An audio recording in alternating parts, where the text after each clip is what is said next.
स्वागत छ आजको यस भिडियोमा। आजको यस भिडियोमा हामी एचटिएमएल एट्रिब्युटको बारेमा कुरा गर्नेछौँ। एचटिएमएल एट्रिब्युट भनेको के हो भन्दा जस्तै तपाईँ हामीले एलिमेन्टमा राखेको कुराहरूको अलिक बढी यानि कि अतिरिक्त जानकारी दिने कुरा हो। जस्तै एचटिएमएल ट्यागहरू राखिरहेको हुन्छौँ हामीले, जस्तै आइएमजी ट्याग भनेको के इमेजभित्र राखेको कुराहरू के छ भन्ने कुरा, यसको बारेमा अतिरिक्त जानकारी दिने कुराहरूमा जस्तै इक्जाम्पल डट जिपिईमा जस्तै वाइट विथ 150 आयो होइन। अनि अल्टरनेटिभ टेक्स्ट भनेको चाहिँ जस्तै यो इमेजको यो चाहिँ इमेज आयो होइन। यो इमेज यहाँ देखियो अनि यसमा चाहिँ के कुरा लेख्ने भन्ने कुरा स्याम्पल इमेज लेख्यो अनि यसको विथ कति हुन्छ भन्दा 150 राखेर यो बनाइयो नि होइन। यो कुराहरूलाई हामी एचटिएमएल एट्रिब्युट भन्ने गर्दछौँ।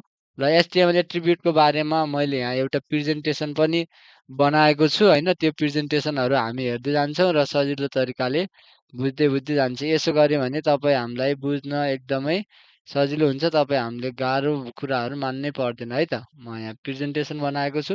जस्तै अतिरिक्त जानकारी भने यो इमेज राखियो होइन, इक्जाम्पल डट जेपिइजी भन्ने। अनि जेपिइजीको यो इमेज यहाँ आयो अनि त्यस पछाडि यो इमेजमा के टेक्स्ट लेख्नु पर्ने हो भन्दा स्याम्पल इमेज भनेको कुरा यो लेखेको कुराहरू यहाँ आयो। अनि विथ कति राख्नुपर्ने 150, हाइट अब भ्यू पोइन्ट अनुसार आयो होइन।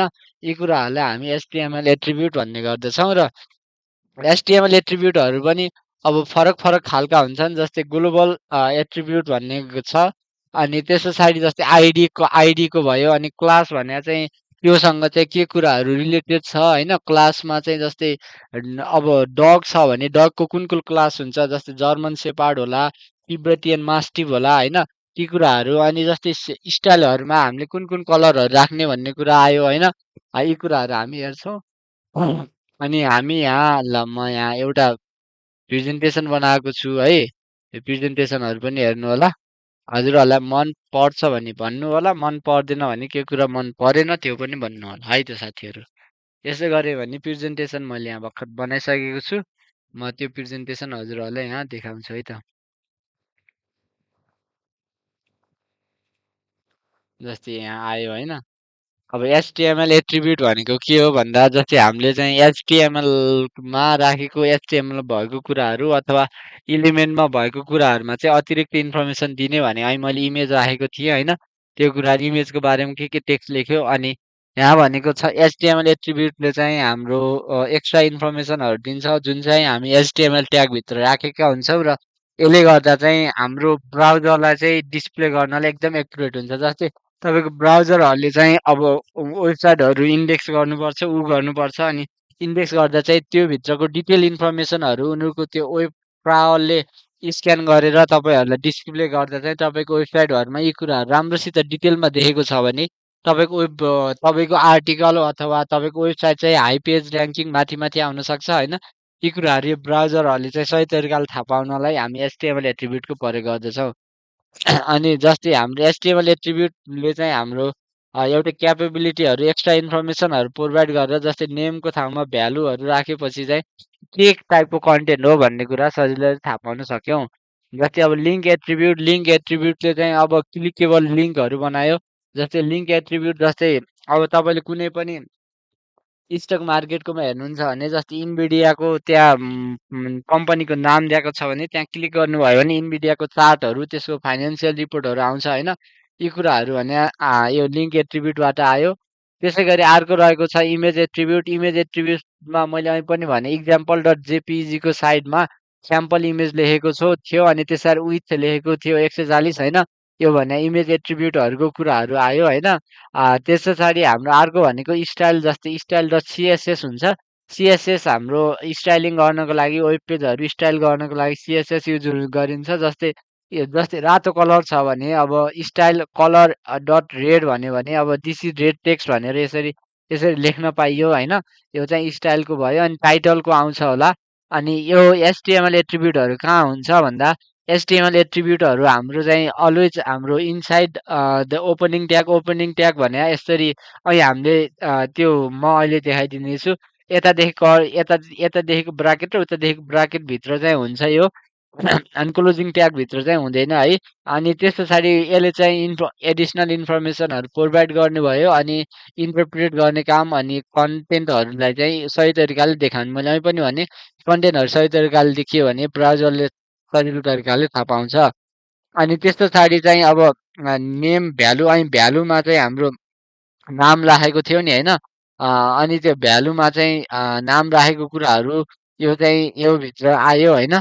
एचटिएमएलको नेम इक्वल भ्यालु अनि मल्टिपल एट्रिब्युटहरू जस्तै 1 2 3 4 प्याराग्राफ अनुसार क्लाससित आएको मल्टिपल एट्रिब्युटहरू जस्तै अब कन्ट्रोल यसमा पनि अब डिटेल इन्फर्मेसनहरू जस्तै फ्रुटहरूमा अब त्योसितकै आएको हुन्छ होइन। मल्टिपल एट्रिब्युटहरू त्यसरी आउन सक्यो होइन। मल्टिपल एट्रिब्युटहरू हुनसक्छ भन्न खोजेँ। जस्तै भ्यालु टेक्स्ट र नम्बर होइन ती कुराहरू आउन सक्यो। अनि त्यस पछाडि चाहिँ अब हाम्रो यी यी कुराले गर्दा चाहिँ सिम्पल आइकनहरू राख्यो भने चाहिँ हामीलाई बुझ्नलाई सजिलो भयो। जस्तै आइकन क्लिक मी भनेर ह्याप्पी साइन राखिदियो भने त्यो एट्रिब्युटभित्र गएर त्यो एउटा भ्यालु राखेर होइन ती कुराहरू राख्न पाइयो होइन। तपाईँहरूले यो कुराहरू बुझ्नुहुन्छ। जस्तै एचआरएफ भने तपाईँको के हुन्छ भने एचआरएफ भने यो हाइपर लिङ्क हो। हाइपर लिङ्क क्लिक गरिसकेपछि नयाँ लिङ्क खुल्छ यहाँ भनेको छ। Hyperlink is the link that opens another link when you click on it भनेको छ। अनि इमेज एसआरसी भन्छ।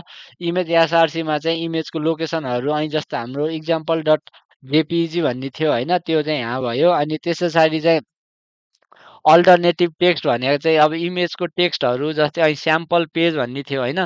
स्याम्पल पेज भन्नेमा चाहिँ राख्यो भने अब स्याम्पल पेज भन्ने अल्टरनेटिभ टेक्स्टको रूपमा त्यो कुराहरू राख्यो अब इमेज नभएको भए या त्यो देखिएमा होइन। अनि त्यस पछाडि स्टाइल डट सिएसएस भने अब एपिरेन्सहरू जस्तै यो टेक्स्टलाई चाहिँ कुन कलरहरू राख्ने कसरी देखाउने भन्ने कुरो यहाँदेखि आउँछ। अनि क्लास भने जस्तै अब त्यो अब इमेज डट जेपिजीमा कोही फरेस्टको होला अरे होइन। कोही अब उताको सिटीको होला कोही भिलेजको होला कोही रिभरको होला। तर क्लास भने अनुसारको भएन यहाँ। तर क्लास अनुसार जस्तै डगको इमेज छ भने डगमा के हुन्छ तिब्बतियन मास्टिफ हुन्छ होइन। जर्मन सेपार्ड हुन्छ पिटबुल हुन्छ। पिटबुल भन्दा बुलडग आउँछ होइन।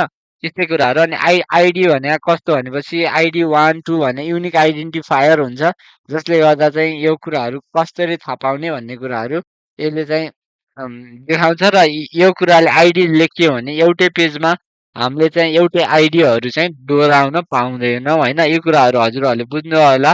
अनि अब एचटिएमएल एट्रिब्युट किन चाहिन्छ? एचटिएमएल एट्रिब्युट किन चाहिन्छ भने हाम्रो वेबसाइटमा भएको कन्टेन्टहरूमा इन्फर्मेसनहरू राम्रो तरिकाले रहोस्। अनि हाम्रो ब्राउजरहरूले पनि सही तरिकाले बुझोस्। अनि बुझिसकेपछि हामीले त्यो कुराहरू अब सही तरिकाले पाऊँ। अनि हाम्रो वेब पेजहरू हाम्रो वेबसाइटहरू सही तरिकाले इन्टरेक्टिभ भने हामी सही तरिकाले त्यसमा चलाउन सकौँ भन्ने कुराले गर्दा एचटिएमएल एट्रिब्युटहरूको प्रयोग हुन्छ। अब हजुरहरूलाई चाहिँ कस्तो लाग्यो होइन यी कुराहरू हेर्नु होला। नि कम्पेयर लिङ्क विथ एट्रिब्युट जस्तै लिङ्कहरूले चाहिँ जस्तै लिभहरू भन्छ तपाईँको एसइओहरूमा लिङ्कहरू भएन भने चाहिँ तपाईँको वेबसाइटको त्यो राम्रो छ कि नै मान्छेहरू क्लिक गरेर कति सेकेन्डसम्म हुक भयो भन्ने कुरो थाहा हुँदैन। त्यही भएर ओक लिङ्क यो लिङ्कहरू राख्यो भने चाहिँ अब त्यो वेब मान्छेहरू हुक हुने कुराहरूमा चाहिँ यसरी काम गर्छ भन्न खोजेको छ यसले होइन। अनि हजुरहरूले आजको कुराहरू चाहिँ कति कति कुराहरू बुझ्नुभयो ती कुराहरू चाहिँ कमेन्ट गर्नु होला। अनि हाइपर लिङ्कहरू मैले અહીં पनि भने इमेज एट्रिब्युटकोहरूको कुरा आयो। इनपुट हाइट विथ અહીં पनि भन्दै थिएँ हाइट विथ 100% हाइट र 100% अनि विथ 100% राख्यो भने तपाईँको डिभाइसेसहरू जस्तै ल्यापटप मोबाइलमा चाहिँ रेस्पोन्सिभ भन्छ। त्यो रेस्पोन्सिभहरू भएर चाहिँ त्यो कुराहरू देखिने गर्दछ। र अर्को अर्को एट्रिब्युटहरूमा चाहिँ कस्तो हुन्छ भने सबमिट बटनहरू एक्सनमा चाहिँ के राख्ने भन्ने कुराहरू जस्तै सबमिट गर्दा एक्सनको बटन भयो। अनि त्यसरी मेथडमा चाहिँ गेट मेथड र पोस्ट मेथड हुन्छ होइन। त्यस पछाडि चाहिँ प्लेस होल्डरहरू जस्तो तपाईँले लगइन फर्महरू देख्दा इन्टर नेम इन्टर पासवर्ड भन्ने आउँछ होइन त्यो कुराहरू। अनि इनपुट अनिवार्य जस्तै फोन नम्बरहरू हान्दा अनि हाम्रो के अरे एट द रेट अनिवार्य हुन्छ होइन। त्यस्तै जस्तो कुराहरू हुन्छ। अनि एचटिएमएल एट्रिब्युटको हामी कन्क्लुजनमा आइसकेका छौँ। एचटिएमएल एट्रिब्युट सधैँ हाम्रो के हुन्छ ओपनिङ ट्यागभित्र हुन्छ। र एट्रिब्युट नेम चाहिँ सानो अक्षरमा हामीले लेख्नुपर्छ। त्यसै गरी डबल कोटभित्र राख्ने काम चाहिँ हामीले गर्नुपर्छ। डबल कोटभित्र राखेन भने त्यो हुँदैन। र एउटै ट्यागभित्र धेरै एट्रिब्युटहरू राख्न मिल्छ। अब जस्तै अब हामीले यसको उदाहरणहरू અહીં हेऱ्यौँ होइन। यी भनेको कुराहरू ठ्याक्कै यहाँ लागु हुन्छ। जस्तै डबल कोटभित्र राख्नुपर्छ भने यसरी यसरी डबल कोटभित्र राख्यो होइन। अनि इमेज एसआरसी भने इमेजको भन्दै थिएँ नि मैले है, यो कुराहरू भयो। अनि अल्टरनेटिभ टेक्स्ट भने टेक्स्टहरू भयो। अनि विड्थ भने यसरी यो विड्थ कति छ, हाइट कति छ, यसरी राख्ने कुराहरू होइन, यी कुराहरू चाहिँ हुन्छ। अनि एचटिएमएल एट्रिब्युटहरू अब सधैँभरि लिङ्क अथवा फर्महरू जस्तै योमा कुनै कुरामा चाप्यो भने, जस्तै यहाँ यसरी चाप्यो भने मैले लिङ्किङ गरेर यसो गराएको छु, त्यही भएर यी कुराहरू आयो होइन। यी कुराहरू यसरी लिङ्किङ भन्छ यसलाई। अनि यसले चाहिँ अब अहिले पनि भन्दै थिएँ मैले, एचटिएमएल एट्रिब्युट भयो भने तपाईँ हाम्रो एसइओहरू एकदमै सुधार गर्छ है त।